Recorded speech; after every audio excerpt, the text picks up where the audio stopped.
Despair to euphoria to frustration. What a roller coaster. Welcome to Nick's COYS Corner.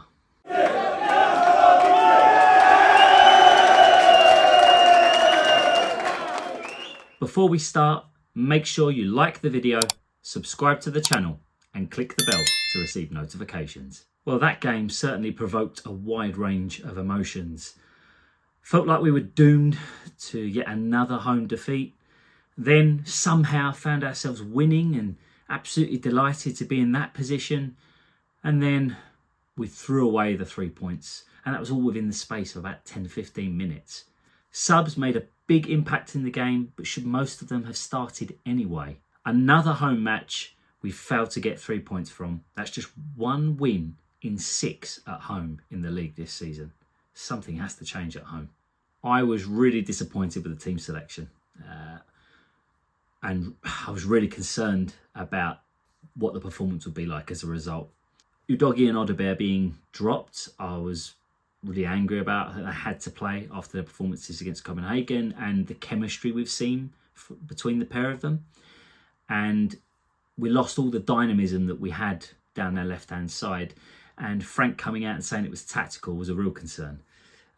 Wasn't thrilled with Bentancur being rested either, but it was a little bit more understandable trying to keep things fresh in the middle of midfield. We started the match with some good pressure on United. They were struggling to play out very well, and we kind of pushed them back a little bit, although they did have a threat through Mbeumo mainly, and that was very clear from the off. I noticed a slight change in the way we built up and the shape. So as you can see here, Polinia actually dropped into right centre-back quite often and allowed Porro to push higher up the pitch. I assume this was to try and get Porro crossing the ball more into Richarlison and Moani. Frank mentioned that he played 2 strikers because he wanted to exploit United on crosses, and I assume that's why we made this tweak. What I didn't love was the fact that Johnson's just out of picture here, and Johnson and Porro are on the same line again, which is a problem we've had throughout the season. But yeah, just a slight tweak in positioning that I noticed on the ball. Xavi started really brightly, full of energy, winning the ball back, really trying to get us going on the ball. Unfortunately, to receive the ball, most of the time he had to peel into wider positions. We failed to get him on the ball in those central areas enough so that he could hurt Man United more. But yeah, he started really well and full of energy. I thought quite early on that United are still pretty poor. And whilst they had more threat up top now with Cunha and Mbeumo in particular, they still looked pretty poor as a team. Their team play was really lacking. And it became frustrating watching us in this match struggle against them when they really aren't that great. I thought this moment summed up our lack of bravery and our lack of will to really get forward and hurt Manchester United. And being at home, it just wasn't good enough. So here you can see we're defending United and we get numbers back really well. You can see in this next shot here, we've got plenty of bodies back to win the ball back, which we do. Ball gets worked out. In the next shot here to Xavi, picks it up, works it with Richarlison. You can see before he plays it, look how many bodies we've got here. Really well covered defensively, and we should be ready now to really go forward and try and hit Man United early. Xavi plays it, gets it back from Richarlison. Richarlison's got it here. You can see feeds it back into Xavi, and look how many players we've got here. 1, 2, 3, 4, 5, 6, 7 players behind the ball, plus Richarlison, that's 8. And then ball goes into Xavi in this shot here, and now he's off, he's away. Look at his body shape, he's really trying to drive forward, and he's only got Kolo Muani on his left, and Muani's pretty well marked as well, so that isn't really on as a pass yet. All of our players still back, no one really making a move to get forward and support. Come to the next shot, Xavi's now entered Man U's half. And look how many players he's got hunting him down. And there's Muani on the left. Is there a pass on? Try and maybe reverse it into space here, but it's not an easy pass at all. And as I said, Muani is really well covered there. But there's no one getting forward. And a bit like I showed you in a couple of other videos where we don't get numbers forward. Compare this to the Copenhagen game, where we went down to 10 men and I showed you clips of us rushing forward with a lot of bodies and really trying to make sure we score a goal or make something happen. And this here, no one gets forward to support. Poor Xavi is left completely isolated. Look at, he's surrounded. There's still no one else apart from Muani in shot with Xavi. It's crazy how negative this is at home. And then he ends up losing it, but still managing to kind of retain the ball as it bounces back. And the ball goes back to Porro. And now we've finally got some bodies up in support, but way too late and the counter's gone. Xavi demanding the ball. He doesn't get it. It goes backwards, which we love to do too much at the moment. But eventually it does make its way back to him. But then look, he receives the ball. He's got 6 players behind him. And he's got a static front 3. They're not making any moves. He's got nothing on. There's no movement for him to try and provoke space. But no one's trying to pull Man United players around to try and create gaps for Xavi to either exploit himself or try to feed passes through. You're just never going to create chances when you're this static and you have this many bodies back, especially at home. It shouldn't be like this. Xavi ends up taking it a bit further forward. He's standing, he's waiting for people to try and help him. And there's just nothing. There's no real desire from us to get forward and create chances here.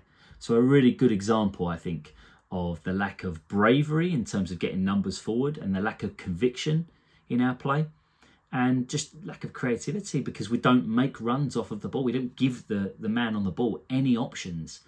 All we can do really is pass sideways. So this is yet another example of how we have to fix our in possession game. So after half hour or so of a pretty dull game, neither team really threatening. We had one decent chance from Richarlison after a good Johnson cross, but that was pretty much it. United took the lead, and it came from this, and it was really poor defending from us. So the ball comes in, Sarr gets it easily. He's in a good position to clear his lines here. For some reason, he comes towards Van der Ven and then plays in the ball despite Bruno already being on the run and pushing towards Van der Ven, puts him in a terrible spot. The ball should have just been got rid of there. It's a perfect example where you just clear your lines and get upfield. And if you're going to try and play at random, a little bit of conviction about the way you play there. 4 of you on 1, you should be able to play out that out, really. But for me, I would have just cleared my lines. United get it back. Ball goes across to Van der Ven's clearance. Obviously hits a man and ends up back with United. They cross it, gets cleared to our left. We then overcompensate here, really. I think you can see Romero here with Mbeumo. If I take it back, we overcompensate towards that near post. Romero now has got Mbeumo. He's got him covered. He should be sticking to him quite closely. But instead, Romero just walks past him, leaves him completely. We then overcompensate that near post, as I've said. There's too many men in this area. Sarr should probably be a yard back, covering Cunha, allowing Van der Ven to drop slightly and Romero to drop and cover Mbeumo. And yeah, passive defending. Ball gets played across and Mbeumo makes a good header in between Johnson and Porro and gives them the lead. So really poor defending from us on that goal. We then showed a real lack of quality and the fans got noticeably more frustrated as the half went on. The only 2 players to me that looked lively were Muani and Xavi. They're the only 2 that had glimpses of real quality. And we just didn't get them the ball enough. We didn't feed them the ball enough for them to try and make things happen. Look, Richarlison and Johnson were pretty non-existent. Not particularly surprising to me. I don't think either do enough on the ball. But yeah, without those 2, without Xavi and Muani on the ball, we had nothing really. And we had no width down our left-hand side either. And that made things even worse in the first half. It made it so easy for Manchester United to defend against us as well, I felt. Second half, Odobert came on for Muani. I was pretty convinced Muani was going to go off injured, and unfortunately that proved to be the case.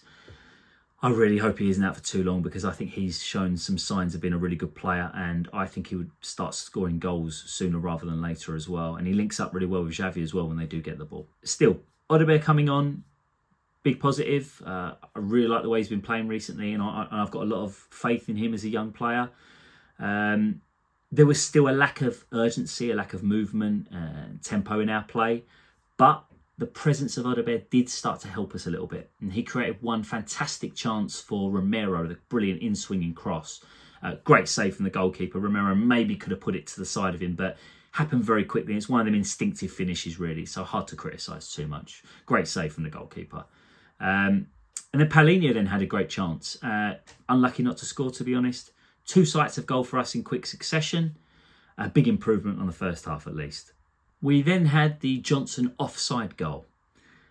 I was so frustrated with Richarlison in this move. As you can see here, Johnson is clearly offside. Richarlison should be able to tell that from here. And more importantly, he's got Odobert completely free on his left-hand side and Xavi near him as well. He could flick the ball back to Xavi, who could then feed Odobert. He could reverse it himself to Odobert. He's got so many different options he could go with here, and still he plays that silly pass to Johnson, who's clearly offside. So really, really frustrating from Richarlison, and again showing, for me, a lack of ability in possession. Udogie came on with about 20 odd minutes to go. Too late for me. Should have been on earlier. But immediately we looked better balanced in attack, and we just had a better flow to us the way we moved the ball when he's on that left-hand side. Fernandes had a great chance for Man United, but he got it all wrong. He ran off Palhinha and completely lost him. But Palhinha did well to recover and at least put him off his shot. But Fernandes mucked up the finish. But again, at least Palhinha got back to try and get close to him and make it difficult. So that's positive from him. And now another quick example of us not getting forward to support. Despite being 1-0 down, despite being at home, Xavi picks up the ball in this position. And we've got loads. Look how many players we've got behind the ball. 1, 2, 3, 4, 5, 6, 7, 8 players behind him. Then moves forward, breaks towards United's half. United are recovering. We're just jogging forward. There's no real intent to get up and try to score a goal. It's the Copenhagen game has really made it abundantly clear how we don't do that in the league, because we were really busting a gut when we went down to 10 men against Copenhagen, and yet here it was just ambling forward with no urgency at all. Xavi has nothing on here. He's just surrounded by United players again. Has to just go sideways and play safe. There's nothing else really to do, and incredibly frustrating. And I really hope we start seeing some changes in this kind of area. Then the chorus of boos as Xavi was taken off. The crowd were really annoyed because I think they knew that he was one of the few players that was showing real effort, real urgency, and trying to make things happen on the ball. He got stuck in all game. He won the ball back several times, which is great for an attacking midfielder. And he was trying throughout the match. He was demanding the ball. He was trying to get on it, but we just weren't finding him enough. And I think the fans can sense that he's starting to settle, and they wanted him to stay on the pitch because they can see his quality. Listen, despite what happened next, for me, it should have been Tell coming on for Richarlison. But, I think that's what most were expecting. Luckily, we got something from the game. Things were starting to look bleak. But then, thankfully, Udogie, Odobert and Tell provided a moment of quality to get us back in the game. Odobert picks the ball up here in a central area, drives forward with it, and you can see in this example we actually did show a little bit more intent to try and get forward and attack United. So that was good at least. He is running across the pitch, he's got Ugarte on him, but instead of playing safe and turning back because he's under pressure, Odobert is positive, he's brave, he spins his man, he rolls him, and he drives forward again towards United's box, and then he feeds Udogie on the overlap. Natural width you get from a left footer. Udogie cuts it back nicely into Tell's feet. Tell does really well to both shield the ball, swivel, and take a beautiful touch out of his feet away from the defender. Gives himself some separation to get the shot away. And yes, there's a deflection, but it's a really good goal from our perspective. Really nice work from Odobert and Udogie to create it, and lovely, lovely touch from Tell to create the separation to get the shot away. And all of a sudden, we were back in the match. United then had their best chance since their goal, really, with Sesko. But Van de Ven with a remarkable recovery tackle to deny him. Sesko then went off injured, and United were down to 10 men. And I was sitting there thinking, come on, we can win this now. All of a sudden, out of nothing, we've got a chance to win this match and really give ourselves some momentum. Odobert was proving a real threat. Twice in quick succession, he took on United on the left-hand side, destroyed them, went on the outside and put 2 really good deliveries in with his left foot. Fantastic to see such confidence and aggression from Odobert, who I think is a really talented player, and I hope he keeps developing because I think there's a lot to work with there. Then Spence did what I want to see a lot more of from him. On the right-hand side, he exploded past Mbeumo down the right flank, drove towards the byline, put a really dangerous cross in and forced the corner kick. Really good work from Spence, and I think he's got a lot more of that in his locker with his explosiveness and his speed. I'd love to see him on the right a bit more and really drive into the flank and allowing whoever's on that side to cut inside a bit more. So I hope we see more of that. The corner came in, got clear to Odobert, and as you can see here, Odobert picks it up, takes a touch, settles himself. Ben whips the ball in. Is it going in? Is it going just wide? I'm not quite sure. I think it was going in, but it's hard to tell. All that really matters is that Richarlison did a lovely flick on, got to it, and we were 2-1 up. Out of nothing, we were leading the game, and the euphoria around the place was crazy. Bit like when we turned the game around against Sheffield United later on. That's how it felt. You know, really, really loud in the stadium. And you thought, yes, finally, we're going to get a home win. But it wasn't to be. For some reason, don't ask me why, despite United having 10 men, we retreated. We sat off. We should have kept pressing high and pushing, and if an opportunity came for another goal, we could have killed them. Instead, we retreated into our box. We let them put some pressure on us, and we conceded a corner. And then from this corner, I don't know why Brennan Johnson is marking De Ligt. I really don't. But De Ligt moves in field. He loses Johnson with a run then back towards the far post. Gets himself free. Should Vicario have come and claimed it? I'm not 100% sure. I possibly think he could have done. Let me know what you think in the comments. Maybe he could have come to try and punch it. De Ligt gets it at the far post. It's 2-2. And then it's just frustration really around the stadium. What a roller coaster this game was, as I said at the beginning. I just think when we got ourselves into the lead like that and they had 10 men, there's no way we should have been throwing the game away. Overall, a weird game. With 20 minutes to go, I'd have gladly taken a point. But after getting ourselves into the lead, I'm incredibly frustrated we didn't see the game out. We really could have done with the 3 points at home for the momentum and the confidence. So it was really, really disappointing that we didn't manage to see the game out.